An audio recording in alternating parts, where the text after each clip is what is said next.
माननीय श्री स्वतंत्र देव सिंह जी, प्रदेश सरकार में लखनऊ में मेरे साथ में यहां पर उपस्थित मेरे वरिष्ठ सहयोगी उप मुख्यमंत्री श्री ब्रजेश पाठक जी, मेरे साथ वर्चुअली जुड़े यहां पर प्रदेश के शासन के उप मुख्यमंत्री श्री केशव प्रसाद मौर्य जी, पंचायती राज विभाग के मंत्री चौधरी भूपेंद्र सिंह जी, प्रदेश महामंत्री श्री अमरपाल मौर्य जी, प्रदेश के सभी हमारे माननीय सांसद, माननीय विधायक, क्षेत्रीय अध्यक्ष, जिलाध्यक्ष, हमारे एमएलसी पद के सभी प्रत्याशीगण और जितने भी हमारे जिला पंचायत के अध्यक्ष, क्षेत्र पंचायत के प्रमुख, जिला पंचायत के सदस्य, क्षेत्र पंचायत के सदस्यगण और उपस्थित सभी भाइयों बहनों, 4 बजे से हमारा ये संवाद होना था, लेकिन हर अच्छे कार्य में बाधा आती है और अच्छे कार्य की सफलता इसी पर निर्भर होती है कि उसमें बाधा कितनी आ रही है। आज भी इस कार्य को प्रारंभ करने के ठीक पहले अभी हाल ही में चुनाव में बुरी तरह परास्त समाजवादी पार्टी ने कुछ व्यवधान डालने का प्रयास किया था, क्योंकि इसे मालूम है कि अगर हमारे पंचायत प्रतिनिधि जागरूक हो जाएं तो फिर न केवल भ्रष्टाचार बल्कि गुंडागिर्दी भी पूरी तरह समाप्त हो सकता है। और इस दिशा से उन्होंने इस कार्यक्रम को न होने देने के लिए पूरी एड़ी चोटी एक लगाई थी। लेकिन मैं धन्यवाद दूंगा प्रदेश अध्यक्ष जी को कि उन्होंने मेरी अनुपस्थिति में इस कार्यक्रम को आगे बढ़ाने का कार्य किया और मैं आभारी हूं भारत निर्वाचन आयोग का, जिन्होंने हर प्रकार की आपत्ति को दरकिनार करते हुए इस कार्यक्रम में शामिल होने के लिए मुझे अनुमति दी और आज मैं आप सबसे संवाद बना रहा हूं। मुझे बहुत प्रसन्नता है कि यहां पर हम लोग लगभग 20,000 तो प्रत्यक्ष रूप से यहां पर वर्चुअली जुड़ रहे हैं और हर एक जगह पर 5 से लेकर के 50 तक सदस्य एक साथ बैठ करके हमारे साथ इस कार्यक्रम के साथ जुड़ रहे हैं। एक बड़ी संख्या प्रदेश के अंदर क्षेत्र पंचायत और जिला पंचायत के सभी सदस्यों की एक संवाद के कार्यक्रम से हमारे साथ जुड़ रही है। कुछ चीजें हैं कि आप सामान्य तौर पर विकास की कुछ आधारों पर कार्य करते हैं। क्षेत्र पंचायत स्तर पर हमारे क्षेत्र पंचायत के सदस्य और क्षेत्र पंचायत के प्रमुख कार्य कर रहे हैं। जनपद स्तर पर जिला पंचायत के सदस्य और जिला पंचायत के अध्यक्ष वहां पर विकास की इस मुख्य धारा को आगे बढ़ाने का कार्य कर रहे हैं और आदरणीय प्रधानमंत्री जी की मंशा के अनुरूप विकास के कार्यक्रमों को द्रुत गति से आगे बढ़ाने का कार्य कर रहे हैं। लेकिन आपके प्रतिनिधि भी देखिए, ये व्यवस्था कैसे आगे बढ़ाने का कार्य हुआ कि आपका एक मुखर स्वर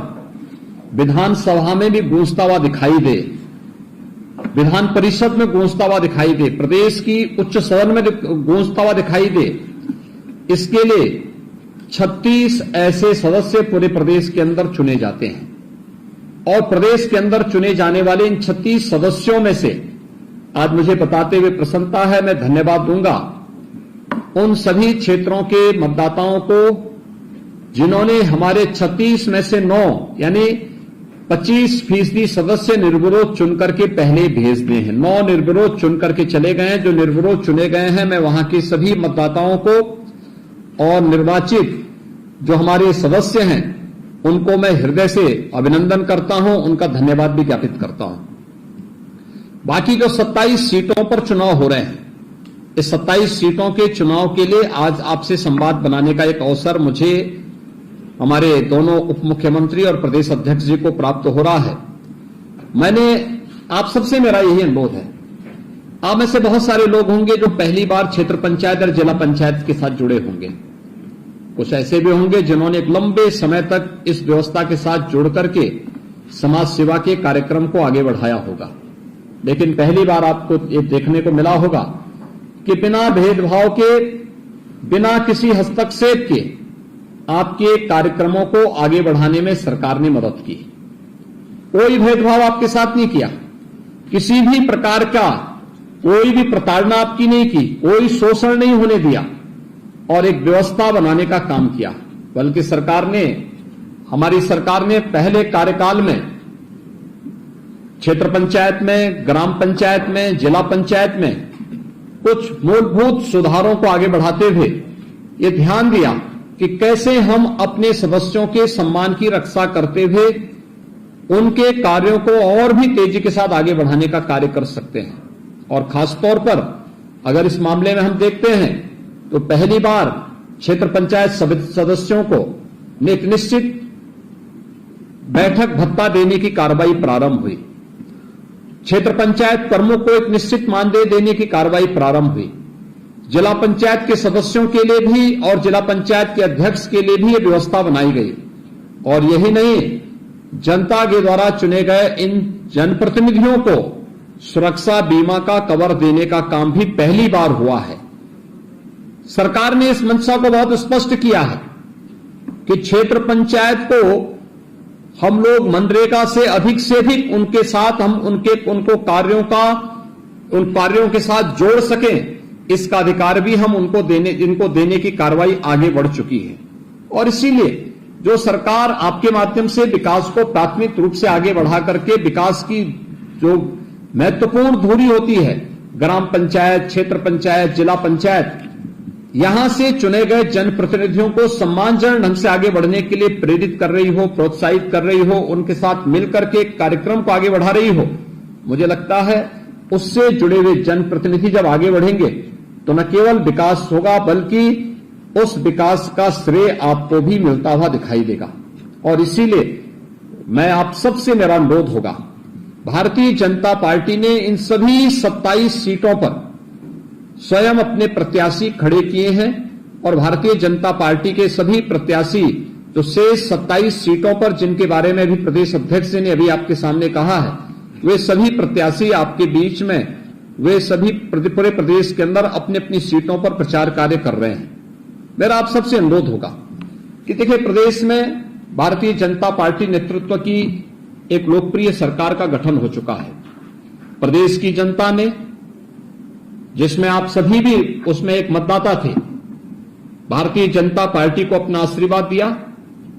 और 25 मार्च को आदरणीय प्रधानमंत्री जी के सानिध्य में उत्तर प्रदेश में एक लोकप्रिय सरकार का गठन हो चुका है। सरकार ने अपना कार्य भी प्रारंभ कर दिया है। हमारी सबसे पहली परीक्षा होगी जब आप सभी मतदाता जो क्षेत्र पंचायत, जिला पंचायत और ग्राम प्रधान, माननीय विधायक, माननीय सांसद, ये सभी लोग मिलकर के अपने अपने स्थानीय निकाय के प्रतिनिधि के रूप में विधान परिषद के लिए सदस्य का चुनाव करेंगे। और मेरा आप सबसे अनुरोध है, 9 सीटों पर पहले ही भारतीय जनता पार्टी विजय प्राप्त कर चुकी है, यानी 36 में से 9 सीटों पर निर्विरोध 1/4 सीट पर हमारे सदस्य पहले ही विधान परिषद के लिए उनका चयन हो चुका है। से 27 सीटों पर भी जो चुनाव चल रहे हैं बिना किसी भेदभाव के, मुझे लगता है जब सरकार कोई भेदभाव नहीं कर रही है, न जाति, न मत, न क्षेत्र, न भाषा, न किसी भी प्रकार से कोई भेद नहीं, सबका साथ, सबके विकास के इस भाव को आगे बढ़ाने का कार्य कर रही है, तो उसी भाव के साथ मेरी आप सबसे विनम्र अपील होगी कि भारतीय जनता पार्टी के अधिकृत प्रत्याशियों को हम भारी बहुमत से अपने अपने क्षेत्रों से विजयी बनाने में अपना योगदान दें। क्योंकि भारतीय जनता पार्टी का प्रत्याशी जो जीतेगा, विजयी होगा, तो वह उस क्षेत्र के विकास के लिए पंचायत प्रतिनिधियों के से जुड़ी हुई समस्याओं को सदन में उठाने के साथ साथ उन समस्याओं का समाधान करने और आपके साथ एक बेहतर संवाद का एक माध्यम भी अपने अपने क्षेत्र में बन पाएगा। हमारे पार्षद होंगे, प्रधान होंगे, क्षेत्र पंचायत और जिला पंचायत के सदस्य होंगे, प्रमुख होंगे, जिला पंचायत के अध्यक्ष होंगे, चेयरमैन होंगे, मेयर होंगे,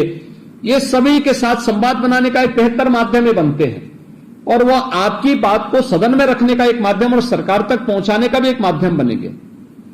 मुझे लगता है जब सरकार एक जैसी विचारधारा की ओर प्रदेश में हो, केंद्र में है, इसके साथ ही अगर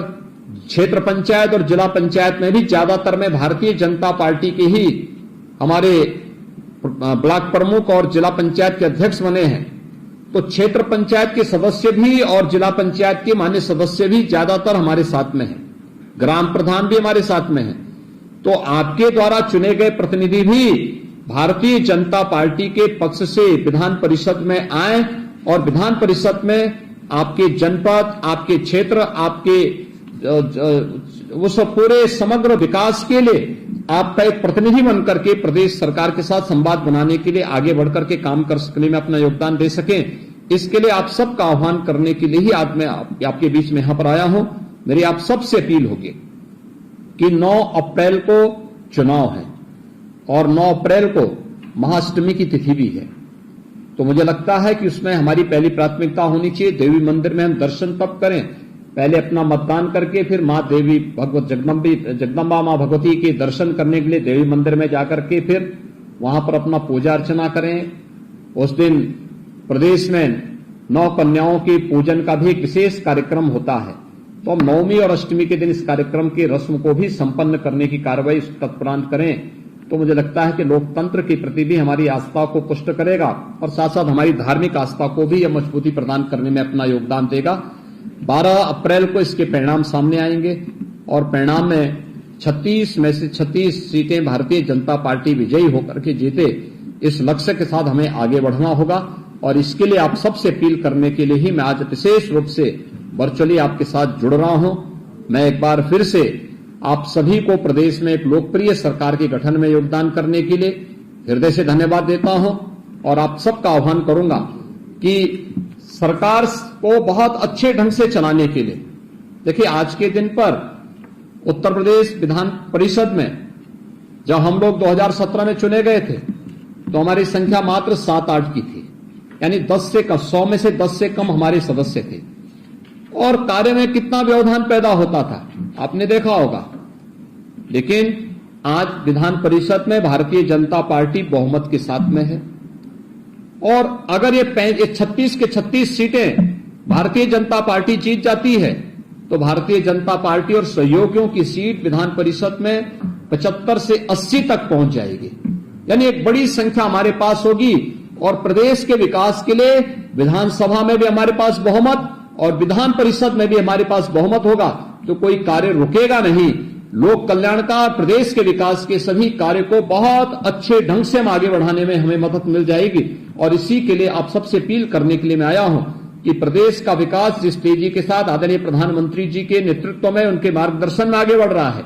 इसे हमें अनवरत आगे बढ़ाए रखने में अपना योगदान देना होगा, क्योंकि ये विकास आज के लिए तो यह उज्जवल भविष्य, ये तो आज की दृष्टि तो महत्वपूर्ण है ही, लेकिन हमारी वर्तमान और भावी पीढ़ी के उज्जवलमय भविष्य के लिए भी यह बहुत महत्वपूर्ण होगा और उसी की नींव रखने के साथ साथ उसको द्रुत गति से आगे बढ़ाने के लिए हम सब प्रदेश की सरकार को भारत सरकार के साथ मिलकर के डबल इंजन की सरकार को तेजी के साथ आगे बढ़ाने का कार्य कर रहे हैं। मैं एक बार फिर से आज जुड़े हुए जितने भी हमारे जिला पंचायत के अध्यक्ष हैं, महापौर हैं, क्षेत्र पंचायत के प्रमुख हैं, हमारे माननीय सांसद हैं, माननीय विधायक, विधान परिषद के सदस्य, जिला पंचायत के सदस्य, क्षेत्र पंचायत के सदस्य और भी अन्य जितने भी गणमान्य मतदाता हैं स्थानीय निकाय के, उन सभी पार्षदों को, उन सभी को मैं हृदय से एक बार फिर से धन्यवाद देता हूं, आपका अभिनंदन करता हूं और विश्वास व्यक्त करता हूं कि आप सभी लोग मिलकर के भारतीय जनता पार्टी के प्रत्याशियों को विजयी बनाने में अपना योगदान देंगे। आप सबका जुड़ने के लिए हृदय से धन्यवाद देता हूं और विश्वास व्यक्त करता हूं कि भारतीय जनता पार्टी का अधिकृत प्रत्याशी आपके सीट पर भारी बहुमत से विजयी होकर के उस क्षेत्र के विकास के लिए अपना योगदान देगा और सरकार की योजनाओं को आप तक पहुंचाने में आपका सहयोगी बनेगा। आप सभी के प्रति और सभी प्रत्याशियों के प्रति मैं अपनी शुभकामनाएं देता हूं। धन्यवाद, बहुत बहुत धन्यवाद। जय हिंद। वीडियो अच्छा लगा हो तो चैनल को सब्सक्राइब करें व बेल आइकन दबाना ना भूलें।